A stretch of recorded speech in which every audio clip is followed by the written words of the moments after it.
Hi, I'm here with Rob Swinney, design lead for navigation for Icarus Interstellar. How do you feel about being involved in the project, first of all? I'm really excited about being involved with the project. You know, I left the military 5 years ago. Yeah, you were in the Royal Air I Force? was in the Royal Air Force, and I had a long career, interesting career as an engineer.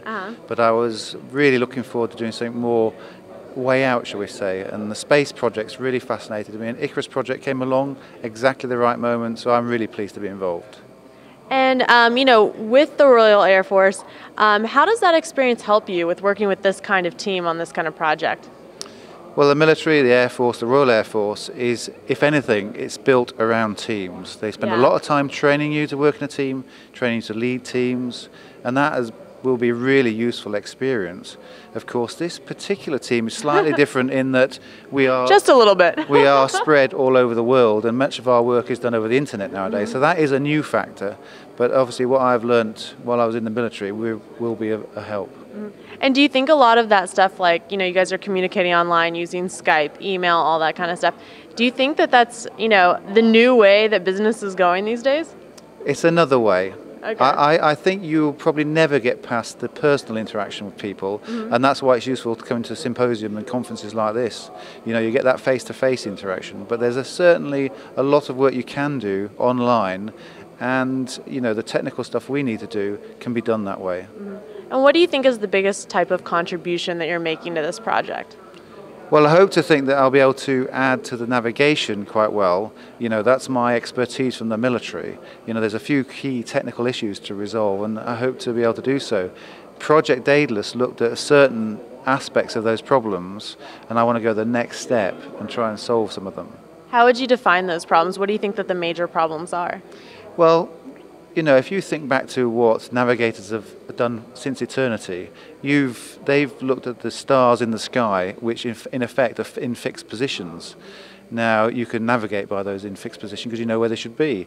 When you start to travel in amongst the stars, those bright nearby stars start to move by the effect of parallax. So you've actually got to counteract that effect in your navigation process. There's other issues like the light will be Doppler shifted, so you need to account for that. There's other effects, for example, because of the finite velocity of light, the position of the stars changes because of a term called aberration, which is technical, but they're going to be slightly different positions. You've got to separate all out these issues. You've got to build a computer that can analyze them all and put you in the right place. This is a lot of work going on, obviously. What are you guys doing to counteract these issues? Are you currently working on that right now? We're currently working on that. Okay. As far as the navigation goes, what are you guys doing to counteract those problems right now? Well, I'm spending a lot of my time researching into those difficulties and how to actually overcome them. Because Icarus doesn't have a design yet, we're still in the preliminary design phase. You can't solve those problems exactly for Icarus, but that will be the next step over the next year or two to solve those issues. Are you doing that mostly by yourself, or did you also comprise a team that's working with you? There's mostly myself and one other person on the team working on these issues. So you guys have a lot ahead of you, right? We do, yes.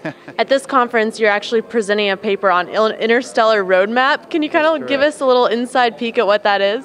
Well, yes, that's an interesting paper because, the Project Daedalus, when they did that 35 years ago, didn't really set out a roadmap of how they would get to the stage of a Daedalus probe. And what we've done is try to break down the individual steps of what we would do to get incrementally to a Daedalus type interstellar starship.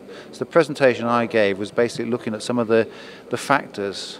Now, interestingly, one of the major factors of this roadmap is looking at the propulsion, and I'm not a propulsion expert, so it was an interesting aspect for me to learn. Propulsion? Okay. Yeah, so I'm not a propulsion expert, so that was a real interesting aspect for me to get involved with and to learn from basics so that I understood what a lot of the other guys are talking about in terms of the requirements of going interstellar. But that was basically 15 minutes of how we go 1,000 astronomical units, for example, which is the further than we've ever gone already. And then, the nearest star systems are like 270,000 astronomical units away. We've really got to do some big steps to go that far. You've probably heard that already today. Yes, there's a lot of big steps going on here, but it's all exciting. Everyone's excited about it, and we need to think big to make this happen. So it's very exciting. Thank you so much for chatting with us, and good luck with everything on this project. Thank you very much.